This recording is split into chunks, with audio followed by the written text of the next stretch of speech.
Hello, fellow readers. My name is Renee from Renee in the Middle, and I am a librarian's assistant at a public middle school. And it's been quite a while since I've done a video, and I thought, new year, let's get right back into it. Let's start making content.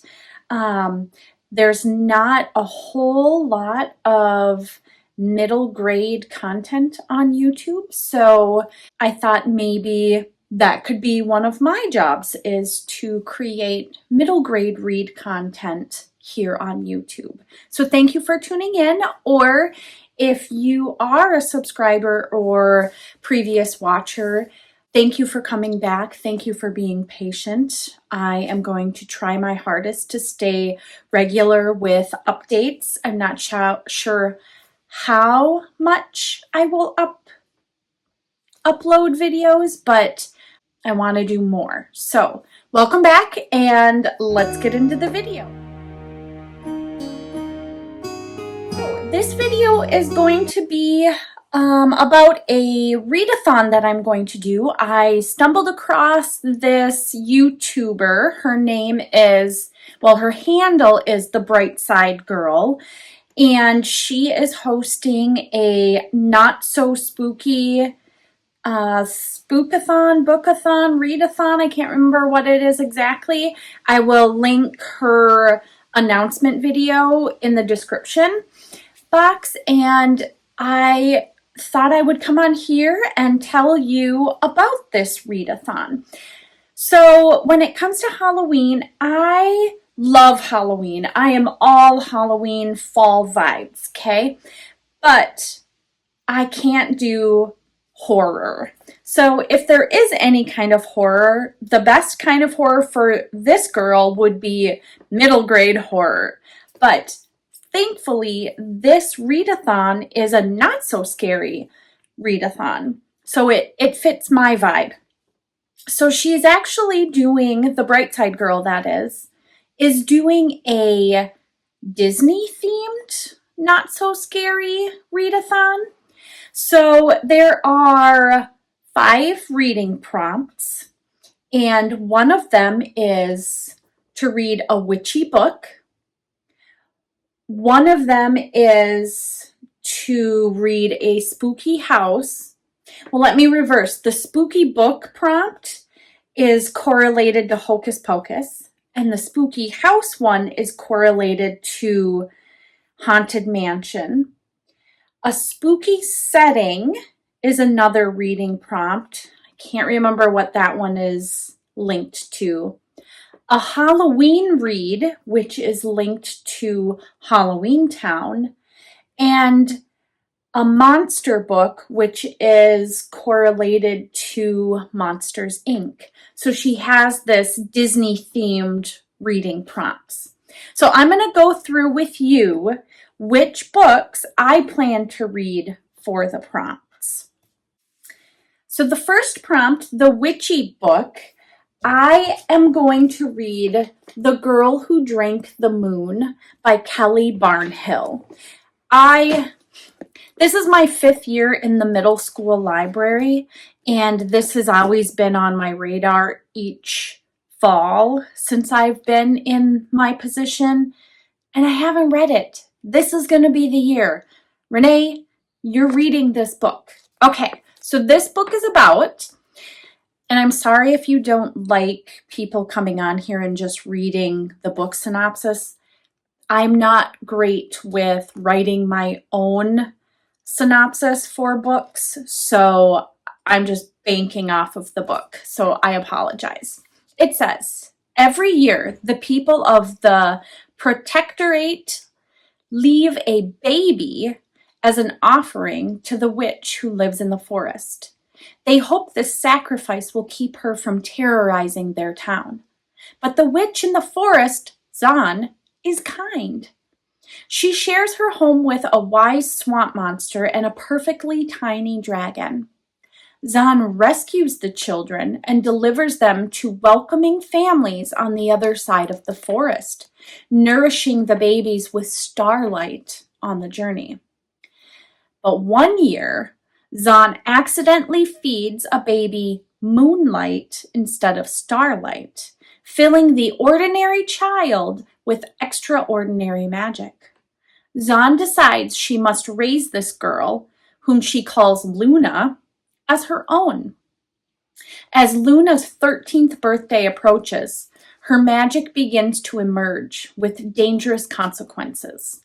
Meanwhile, a young man from the Protectorate is determined to free his people by killing the witch. Deadly birds with uncertain intentions flock nearby. A volcano, quiet for centuries, rumbles just beneath the Earth's surface. And the woman with the tiger's heart is on the prowl.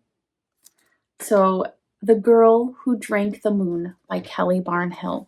I have never heard anybody read this book and not enjoy it. So it sounds delightful, and I cannot wait to finally read it. The next prompt on the reading prompts is a book with a spooky house. So this book here, it is Haunted to Death. It is a domestic partners in crime mystery series. So this isn't book one in the series, but I did look it up and it said that it would be fine to read the book out of sequence. So I'm hoping that that's true. So this book, it says, this All Hallows Eve, partners and home renovation hosts Peter Penwell and J.P. Broadway try not to flip when their newest fixer-upper is rumored to be a haunted house. This is based on a renovating show.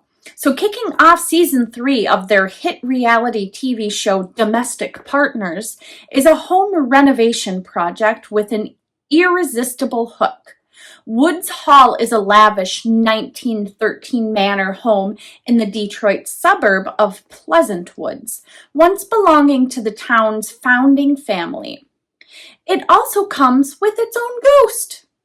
25 years ago, during a Halloween night party, automotive heiress and beauty queen Emma Wheeler Woods, wearing a white Princess Diana wedding gown as a costume, fell from the 3rd floor balcony to her death. Or was she pushed? Fiona Forrest recently inherited the home after learning she was Emma's daughter, and she and her fiancé have hired the domestic partners to restore the family property to its original splendor. But ghostly sightings, injured crew, secret passageways, locked rooms, and sabotage beg the question, is the place actually haunted? And perhaps more practically, was Fiona's mother murdered? So that just sounds so fun. And look at this cover. Look at that. I love it. I love it. It's great. So this book again, Haunted to Death by Frank Anthony Polito. Okay. So that is for the prompt of a spooky house. The next prompt is for a book with a spooky setting. And for that, I am reading a Kindle book called, I hope you can see that okay, The Pumpkin Princess and the Forever Night by Stephen Banbury. This book, I have my computer right over here, so I'm going to read the synopsis. On Halloween, it is always wise to expect the unexpected, but no amount of planning could have prepared Eve for that particular night. Fleeing an unpleasant orphanage, she's saved by someone who she believed was real, the fabled Pumpkin King himself. Throwing caution aside, Eve accepts the offer to become his daughter and is whisked away to the misty Hallowell Valley, home to witches, vampires, ghosts, and goblins, and all that goes bump in the night. But just when she believes she's found her place among the undead, a sinister scheme unearths itself, threatening to take everything from Eve unless she can stop it. So this book sounds great, and it would be a great addition to my actual middle school library. I plan to order it, but I mean, look at this fun cover. The Pumpkin Princess and the Forever Knight. It just looks like a fun middle grade Halloween fall vibe read. Just great, by Stephen Banbury. The fourth prompt in the Not So Spooky Readathon is to read a Halloween read. So a book that takes place at Halloween. And I know the last one that I read, the Pumpkin Princess one, is at Halloween as well. But this is another one that is during Halloween. Truly, Madly, Sheeply by Heather Vogel Frederick. So this book is book 4 in the Pumpkin Falls mystery series. I have read book 1. I did not look up whether you can read out of order or not, but you know what? I'm going to break the rules and read it out of order without reading 2 or 3. So this has a great fall vibe on the cover, and it says, it's autumn in New England, and Truly, that's her name, and her fellow Pumpkin Falls private eyes are gearing up for the annual Halloween festival. Aunt True and her new husband, Rusty, have bought Thelma and Elmer Farnworth's dilapidated old farm on the edge of town, where they're going to raise sheep and where Truly and her grandparents have volunteered to farm and sheep sit while the newlyweds are on their honeymoon. But as always, there are mysteries and secrets afoot in Pumpkin Falls. Jack-o'-lanterns outside the shops downtown are going missing in broad daylight. Plus, someone or something is trying to scare Truly's aunt and uncle away from their property with some serious spooky hauntings. With the arrival of Emilio, a heartthrob student from Italy, and with Calhoun most definitely still in the picture, Truly has her hands full and will need all her private eyes to help her solve the small town shenanigans this fall. Doesn't that sound great? Like a great middle grade or upper elementary fall-themed book. Little mysteries, friends sleuthing together, a very new-aged Nancy Drew kind of. And I want to say the only thing that is working against me is Calhoun. I read the first book so long ago, I don't remember if I know who that is, but maybe the book will do a good job of giving a little backstory to reintroduce me. But you know what? I'm not going to be mad at myself. I am very excited to read this, even though it's out of order. So this book was Truly, Madly, Sheeply by Heather Vogel Frederick. And this fills the prompt of a Halloween read. Okay, so the last prompt of this Not So Spooky Readathon is to read a monster book. And this book has also, just like the Girl Who Drank the Moon, has been on my radar for a while. And I know tons of people have read this and they've really enjoyed it. It is Raven Fall by Kaylin Josephson. Look at that spooky fall Halloween vibe. So this book is, I'm going to read from my computer because there isn't a little synopsis on the back. It says that this book is Halloween Town meets Supernatural in a spooky middle grade series. This is book 1. from the acclaimed author of Stormcrow Duology. I have not read that one. So it says, 13-year-old Annabelle Balinke has never been normal, even by her psychic family's standards. Every generation uses their abilities to help run the Ravenfall Inn, a sprawling magical B&B at the crossroads of the human world and the other side. But it's hard to contribute when your only power is foreseeing death. That'd be kind of creepy. So when 14-year-old Colin Pierce arrives at Ravenfall searching for his missing older brother and the supernatural creature who killed their parents, Anna jumps at the chance to help. But the mysteries tied to Colin go much deeper than either of them expects. So as the two team up to find answers, they also unearth Colin's family's secret past and discover that Colin has powers beyond his imagination. And now the supernatural creature, one with eerie origins in Celtic mythology, is coming for him.